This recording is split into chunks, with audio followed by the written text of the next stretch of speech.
I always like to look at the optimistic side of life. Walt Disney.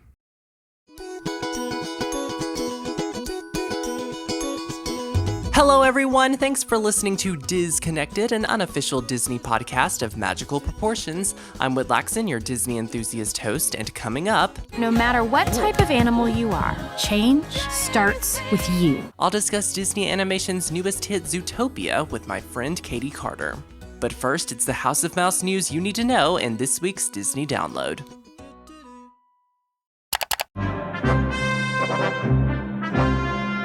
It's official, Disney has announced that on July 19th, 2019, Harrison Ford will return to the big screen as Indiana Jones for a fifth installment in the Lucasfilm franchise.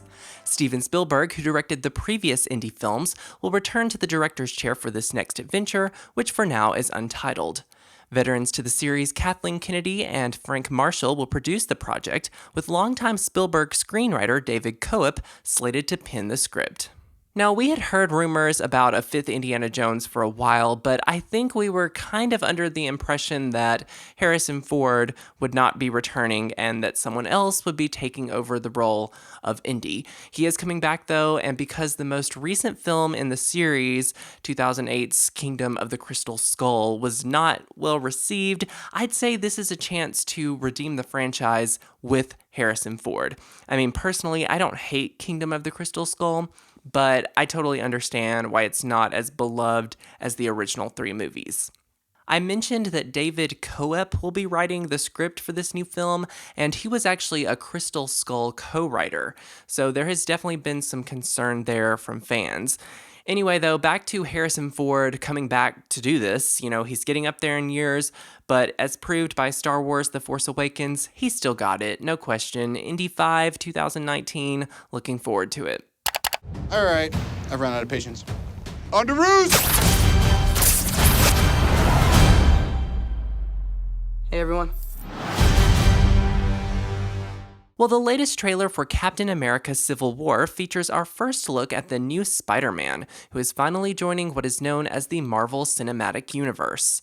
Prior to this upcoming summer release, the web-slinging Marvel character has been a property of Sony Pictures and has not been a part of the Disney Marvel movie brand. Though still owned by Sony, a deal was announced last year in which Spidey will be shared between the production companies, as Sony reboots Spider-Man with actor Tom Holland, and Marvel brings the popular superhero into the world of the Avengers. Spider-Man only appears for a few seconds in the new Captain America Civil War trailer, but the tease was just enough to get fans even more excited for the new Spidey's big screen debut.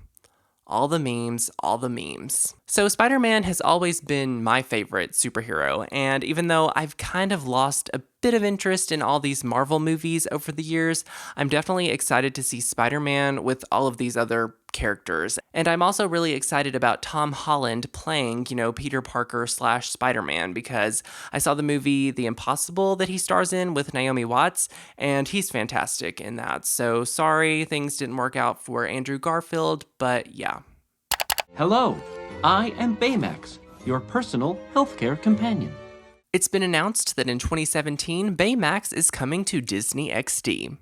Production is underway for Big Hero 6 the series, which of course will be based on Disney's 2014 animated feature Big Hero 6. Picking up where the Oscar-winning film left off, this upcoming spin-off will take viewers back to the city of San Francisco, where in addition to facing new villains with the Big Hero 6 gang, central figure and tech prodigy Hiro Hamada is facing academic and social challenges as a young student at the San Francisco Institute of Technology. Notably set to serve as executive producers for Big Hero 6 the series are the creators and executive producers behind Disney Channel's animated success, Kim Possible. While the show's animation style has yet to be revealed, for now Big Hero 6 fans can at least just look forward to seeing Hiro, Wasabi, Honey Lemon, Fred, Go-Go, and that inflatable and lovable robot Baymax again next year on the small screen. Okay, so this is great, right? I mean, I love Big Hero 6. The film has been a big hit for Disney. The character of Baymax has been a big marketing hit for Disney.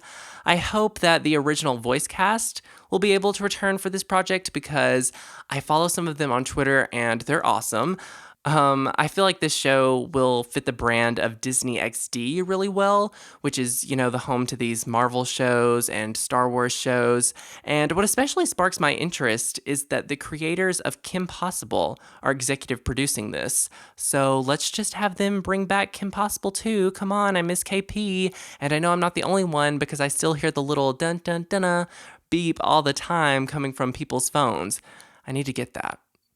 So there's also some Disney Channel TV news to get to. It's an update on one of the first topics I ever discussed on this podcast last summer, which was the announcement of a Tangled TV series coming to Disney Channel. Also set to premiere in 2017, this upcoming animated spin-off will officially be titled Tangled Before Ever After. A new image for the show reveals a traditional 2D animation look that Claire Keane, the daughter of animator, Disney legend, and Tangled producer Glenn Keane, contributed to the design of. Previously, it was announced that the original film's leading cast members, Mandy Moore and Zachary Levi, will reprise their roles of Rapunzel and Flynn Rider for the series. A long list of new names are attached to the project now as well, including Sean Hayes, Jeff Ross, and as Rapunzel's mother, Ashley Judd. Okay, I was excited about this series when it was first announced. I'm still excited about this series. I'm just very, very happy that Tangled is getting some love in this way.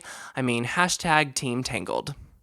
Finally, in Disney Parks news, a shout out to everyone who participated in the hashtag Share Your Ears campaign on social media this past month, in which Disney Parks originally agreed to donate $5 to Make-A-Wish up to $1 million for every photo shared of someone wearing a version of Mickey ears.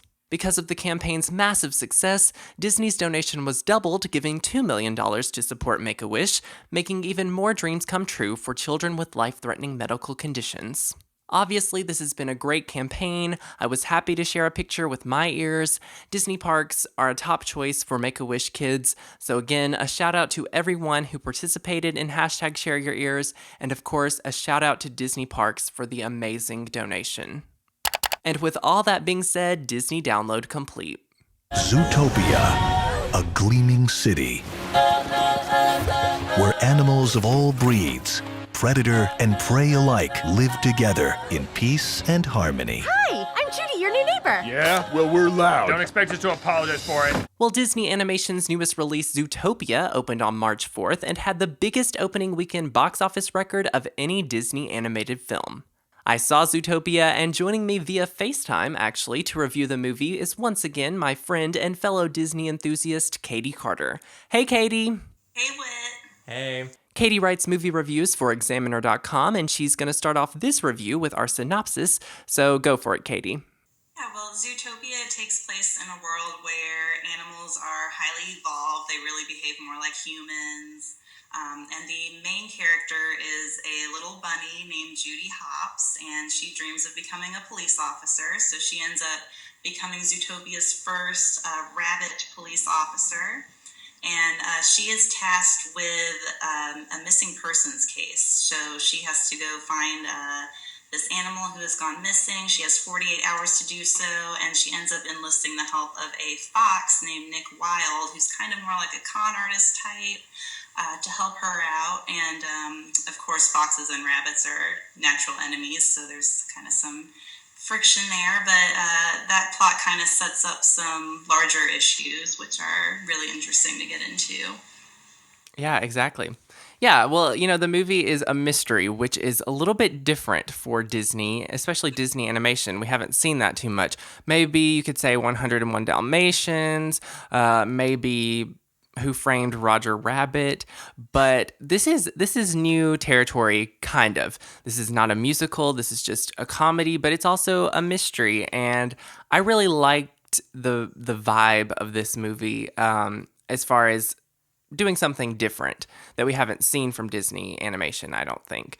Getting into our review, as far as the world of Zootopia, or the world that these animals are living in, so well developed. These characters are so well developed. I was just blown away. I mean, it's so interesting that how they did this and this anthropomorphic idea that they presented. When I first saw it, I was like, why are they having to tell us that these animals live like humans? I mean, you think about all of the other Disney movies where there were animals who behaved with human characteristics, and we just didn't question it. So I was like, why are they telling us all this? Seeing the movie, it makes sense. This is a world with a big sort of history to it that gets tested, I would say. There's this whole idea of predator versus prey, and no spoilers here, but predator versus prey, and it's very interesting how the film plays out, especially with the character of Judy Hopps being a rabbit and Nick Wilde being a fox.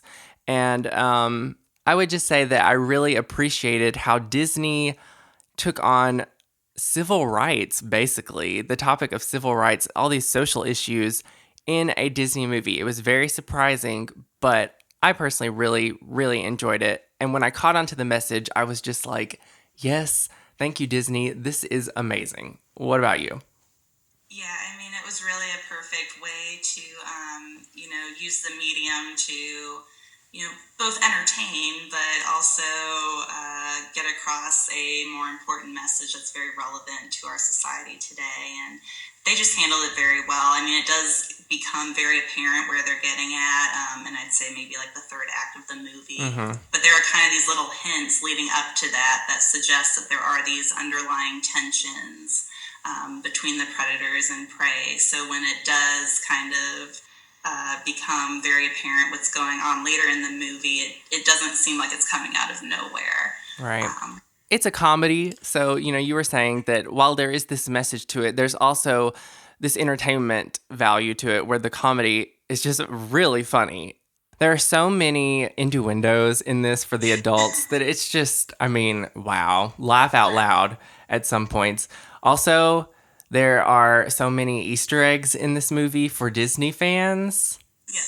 Yeah, there are so many references to other Disney movies, particularly Frozen, but I'm going to take it as like shade to Frozen, honestly, It was a little bit, yeah. Yeah, a little bit. So I think people are catching on now about Frozen, but definitely I definitely recommend Zootopia for sure. I mean, the animation of all the animals is just so well done. It's just really great, and that's hard to do when you have so many different species who move in so many different ways and have different behaviors. And they just did such a good job with that, which, I wouldn't expect anything less from Disney, but still. Right. It might be my favorite Disney movie to come out since Tangled. Well, that's what I was going to ask next. How would you, in this latest era of Disney animation, Princess and the Frog up to Zootopia, where would you rank this? I really think that this might be the best one, just in terms of the story being so compelling. But then they have this added layer where they're addressing social issues, and it's funny and it's dramatic, and they just mesh it all together so well. Yeah. I think I would put this under Tangled still, because I just love Tangled so much. But I think I would put this over like Big Hero 6, maybe Wreck-It Ralph. At first I was like, well, I didn't enjoy this as much as those other ones there. But I think so now, after taking some time and really appreciating the message that they put forth, appreciating the characters more, just great characters. That Judy Hopps, but I would put this probably under Tangled, but above everything else, with Frozen being at the bottom, of course. But Of course. yeah. But yeah, that's where I would rank it. I really enjoyed this, and it's going to be interesting when the Oscars come around next year. Of course, Inside Out just won for Best Animated Feature, but we'll have Finding Dory and we'll have Moana. But I don't know, Zootopia already. I'm like, this could get it. Oh, yeah, definitely. I don't know. I know you mentioned those two films, which of course I'm very excited for, but I don't know. I think it's Zootopia's year already. Yeah, it's like, what, 99% fresh on Rotten Tomatoes, I've heard? Yeah. Very highly rated by critics and audiences. Yeah. And a huge box office win for Disney there. All right, Katie, well, thanks for joining me to share your thoughts on Zootopia. Thank you so much for having me. Yeah, thanks for your awesome commentary. I'll put your social media links in the description for listeners to follow, and I'll talk to you later. Bye. Okay. Well, thanks so much for listening to this spring premiere of Disconnected. Of course, you can check out this podcast on SoundCloud and on my Wit from Wit YouTube channel. Be sure to follow at Disney_connected on Instagram for more Disconnected content. You can also follow me at Wit from Wit on Instagram, as well as Twitter, Facebook, Tumblr, Snapchat, and Periscope. That's Wit, W-I-T, as in haha funny, from F-R-O-M, Wit, W-H-I-T-T, as in me. Until next time, have a magical day, and I'll see you real soon, folks.